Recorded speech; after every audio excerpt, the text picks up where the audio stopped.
Au niveau du switch, switch 3, switch 3 et switch 4, ce sont ceux-là qui ont des machines, des périphériques qui vont avoir accès au réseau. Dans ce cas, je viens au switch 4.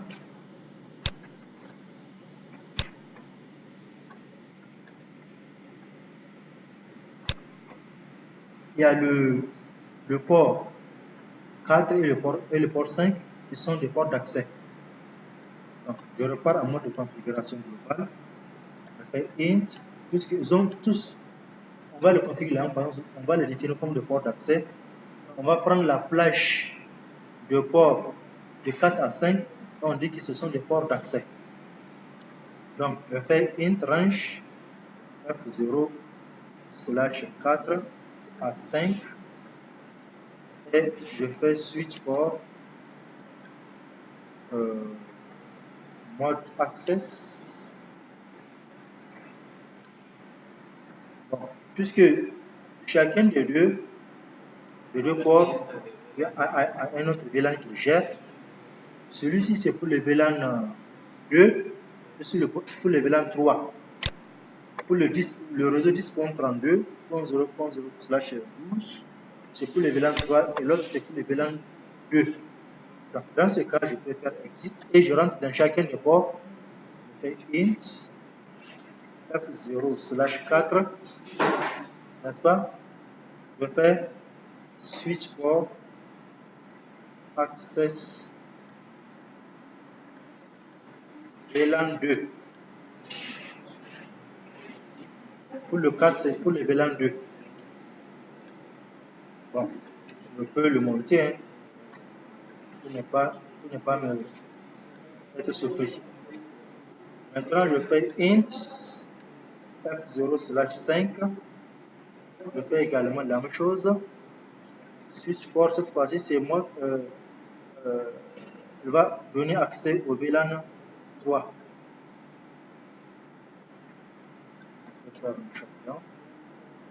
Après, je vais enregistrer, puisque je ne suis pas en mode de configuration privilégié, c'est en mode de configuration de l'interface. Je fais simplement une copie. Je présente cela avec un double et je viens enregistrer. Je viens maintenant sur le switch. Le switch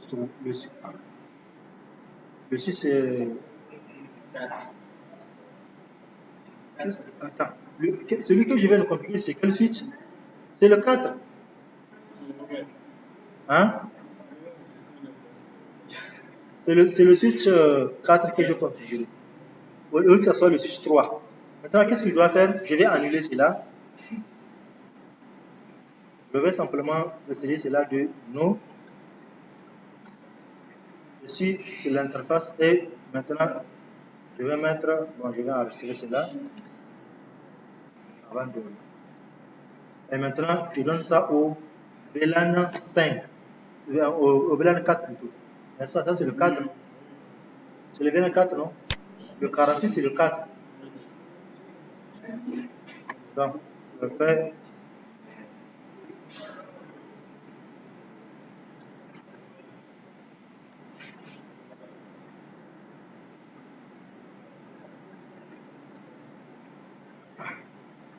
Non, il fallait les désactiver avant de le faire. Attendez.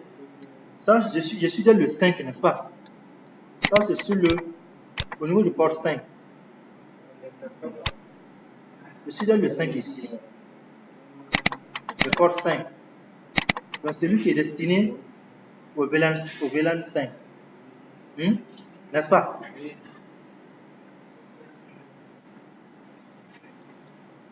Voilà. Maintenant, je rentre dans l'autre port. Int f0/4. Je fais simplement non. J'ai donné ça au VLAN 2, non? Je vais retirer. Non, support access VLAN 2. Qu'est-ce que je dois faire à ce niveau? Je peux ne pas. Je donne ça au VLAN 4. Au 4, oui.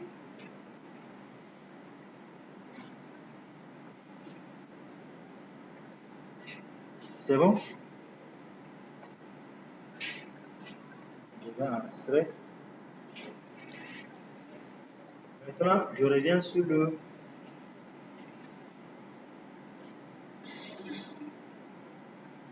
port, sur le 6.3 plutôt. Je vais utiliser le 3. C'est celui qui est ici.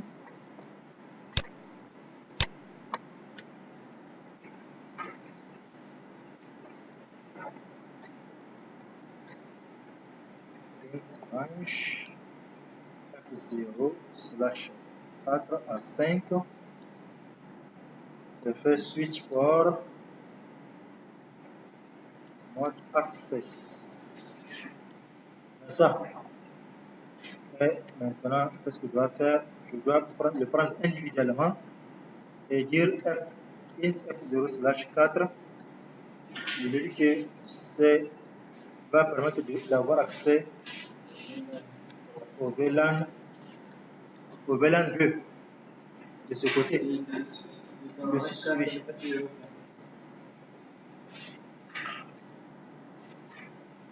VLAN 2. C'est bon? Maintenant, int F0/5 switch port. Ici c'est 3. Je vais enregistrer cela. Bon, après avoir fait cela, qu'est-ce que je dois faire à ce niveau? Je dois essayer de revoir la configuration du routeur. DHCP, on n'a pas fait. On n'a pas fait de DHCP. Essayons de voir au niveau de ce routeur R1.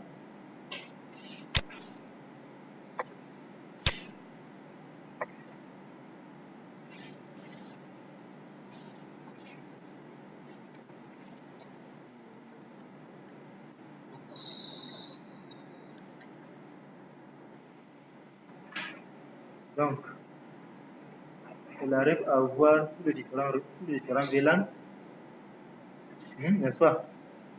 Bon, maintenant, qu'est-ce qu'on doit faire? On va faire un petit test, on va voir si ça va marcher.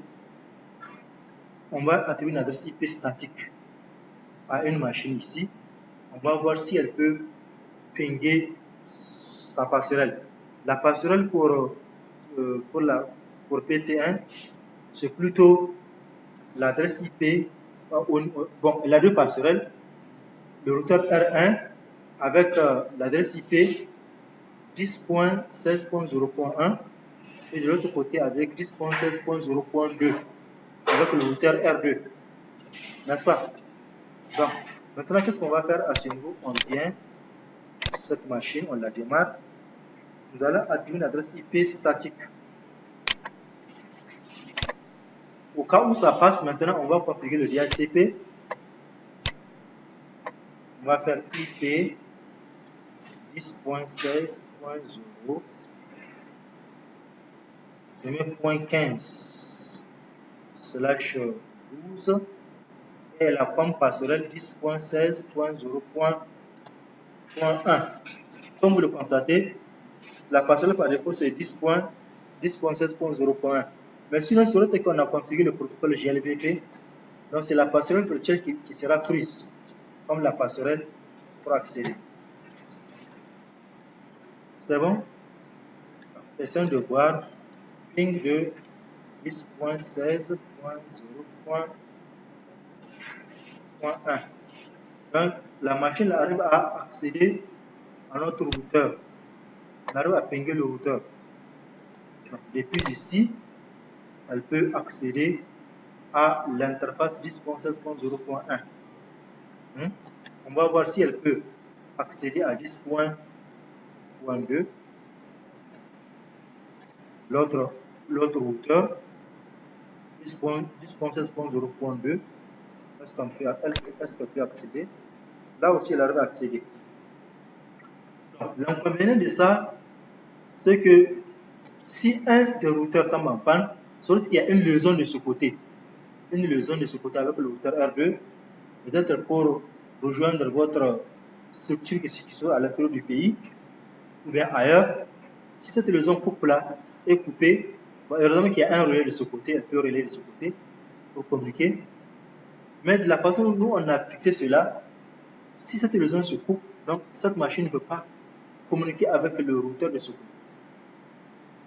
Vous comprenez?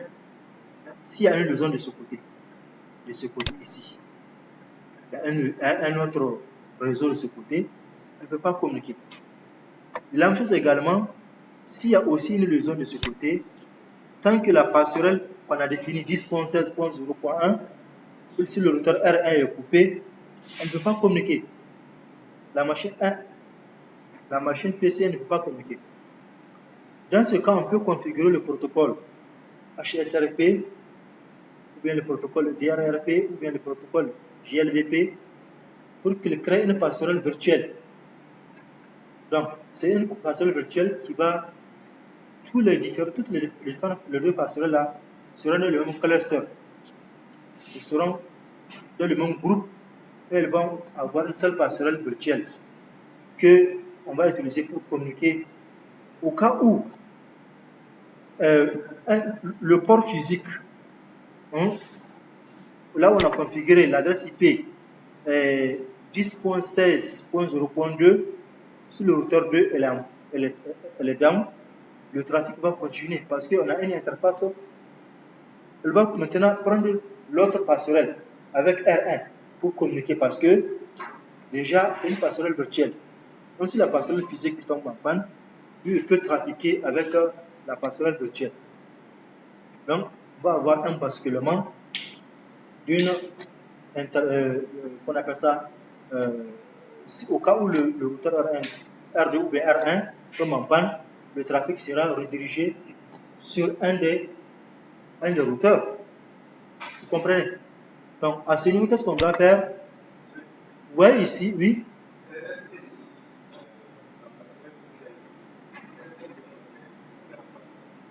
La passerelle virtuelle. Tant que les deux passerelles physiques sont montées, elles fonctionnent. Si une ne fonctionne pas, elle va fonctionner. La passerelle virtuelle fonctionne. Elle ne fonctionne pas si les deux routeurs ne fonctionnent pas. Oui, ça dépend du protocole. Si vous prenez le protocole JLVP, les deux routeurs travaillent en symbiose. Oui, malgré qu'il y a un qui est actif, qui est maître, qui gère le groupe. Mais ils travaillent tous ensemble. Contrairement au protocole HSRP, c'est un qui est en actif, l'autre est en stand-by, en attendant que l'autre soit down pour qu'il prenne le relais. Donc, pour cela, ce sont des protocoles que normalement devraient améliorer vos connaissances, il faut les étudier. Il faut détailler vos connaissances à ce niveau. Ça peut arriver lors d'un entretien, ça peut arriver lors d'une implémentation. Vous avez maintenant une vue générale. Mais ce qu'on donne ici, c'est le principe selon lequel on peut le configurer. Il y a beaucoup de choses qu'on peut élargir. Sauf que le temps ne peut pas nous suffire. Ils sont d'accord? GLBP. GLBP. HSRP. Donc, comment nous allons configurer? HSRP. RP. Il y a aussi VRRP. Il y a aussi le VSS. Donc, allons-y. Qu'est-ce qu'on va faire à ce niveau? Vous avez une passerelle 10.16.0.1, une autre passerelle 10.16.0.2. Ce qui veut dire qu'on souhaite que pour une machine appartenant au même VLAN, au même réseau plutôt, qui va communiquer avec les deux passerelles, qu'elle arrive à trouver une passerelle virtuelle. Qu'est-ce qu'on va faire à ce niveau? Je viens en mode de configuration globale.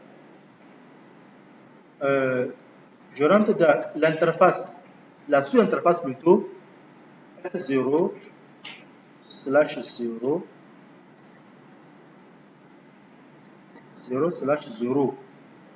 Ici, on a dit c'est point 1. N'est-ce pas? Je rentre à l'intérieur de la sous-interface.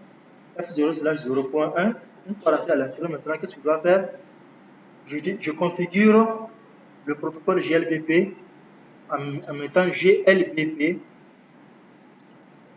GLBP, je donne le groupe 1. Essayons de voir, est-ce qu'on n'a pas configuré le GLBP? Show run include GLBP. On va voir si on n'a pas configuré cela. On n'a pas configuré. C'est bon? Donc, je fais GLBP1. Là, c'est le numéro de groupe. Donc, les groupes passerelles qui ont l'adresse IP 10.16.0.1 au niveau du routeur R1 et l'autre passerelle 10.16.0.2 au niveau du routeur R2, ils seront agrégés, ils seront dans un seul groupe, le groupe 1. Le groupe 1. Donc, groupe 1, donc on va, parmi les critères, il y a la préemptitude, ce qui veut dire que si un routeur ou un équipement qui a la plus grande priorité, s'il est hors du réseau, quand il reviendra, bien qu'il a la plus grande priorité, il va attendre. Il y a un temps qu'on a défini pour avoir la durée d'un mandat pour un qui est actif. Donc, si cette durée est épuisée, il peut être candidat pour être relu également dans le même groupe, plus qu'il devienne encore actif. Parce que c'est pas dès qu'il vient, il va être le leader. Vous comprenez?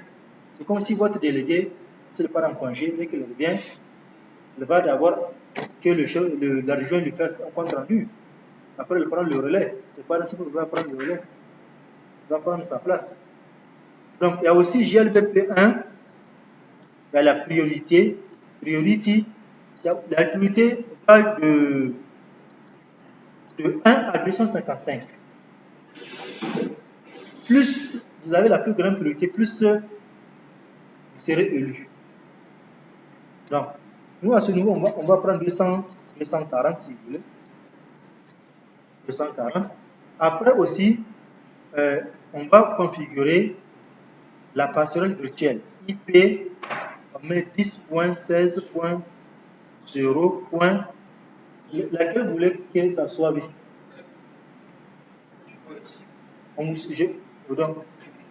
Je vais expliquer. Attendez. Bon, ici on a 0.55. Voici, c'est celle qui sera ma passerelle virtuelle. Donc, je vais enregistrer. Qu'est-ce que je vais faire maintenant? Je viens sur le routeur 2.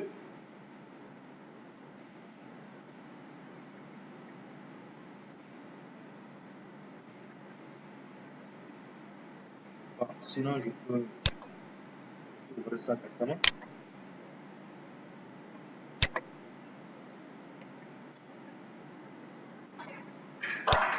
C'est vrai, je ne l'ai pas ouvert. Bon, CTRL D. Maintenant, je parle de l'interface F1/int F1/0.1. C'est bon? Celle-ci.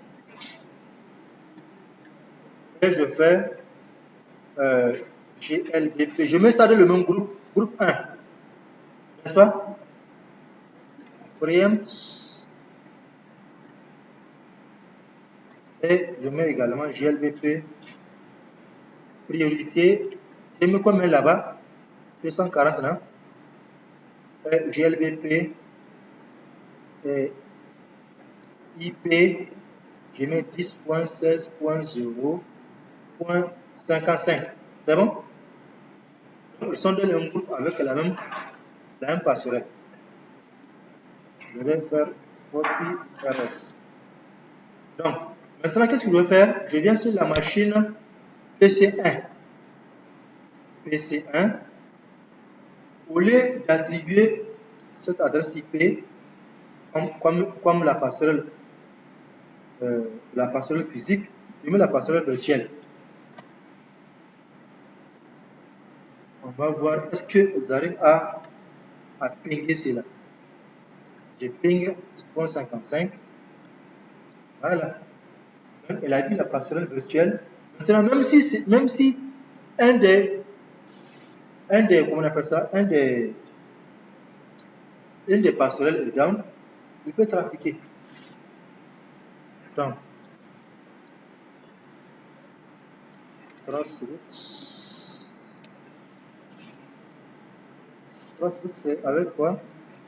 10.16. Qu'est-ce que ça prend ici? On va voir. 0.55. Ah, il n'y a pas de Traceroute ici.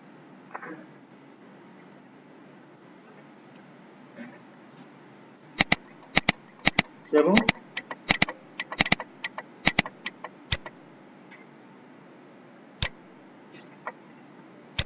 Ouais, c'est trace plutôt. Trace, c'est pas trace.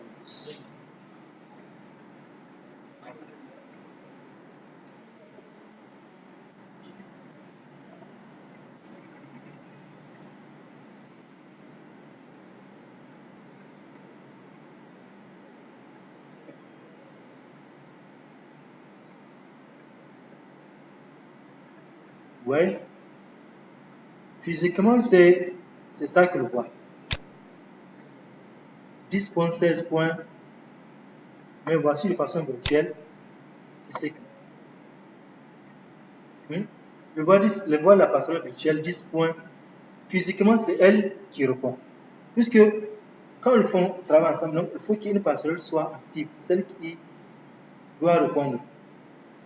Donc, maintenant, qu'est-ce qu'on va faire?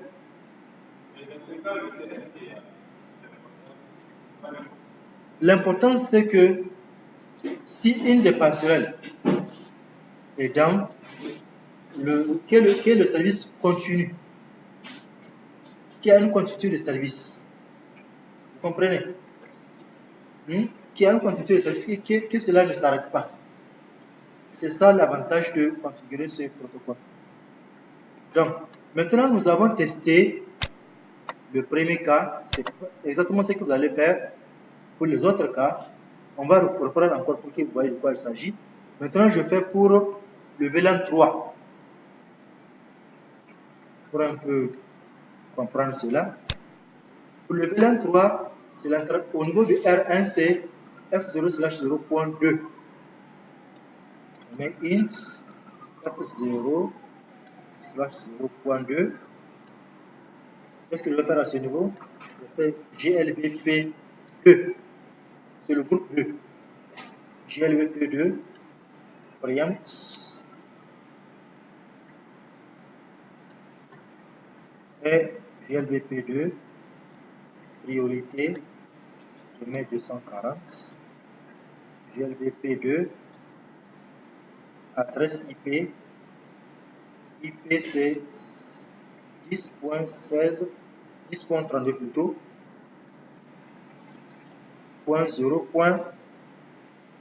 Je mets .55 également. C'est bon? Il y a un .55. Bon, ici, j'ai oublié quelque chose.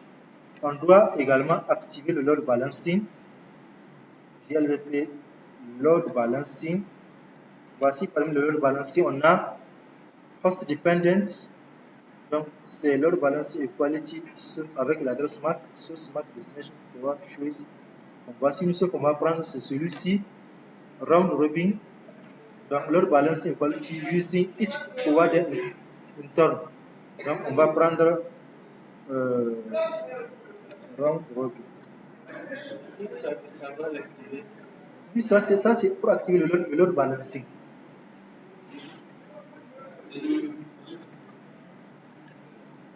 Oui, oui. Donc c'est le GLBP qui offre le load balancing, oui. Donc c'est intégré à l'intérieur. Oui, pour permettre l'équilibrage de charge. Load balancing. Pour bien comprendre le load balancing, vous allez voir, je vais vous expliquer un peu de quoi il s'agit.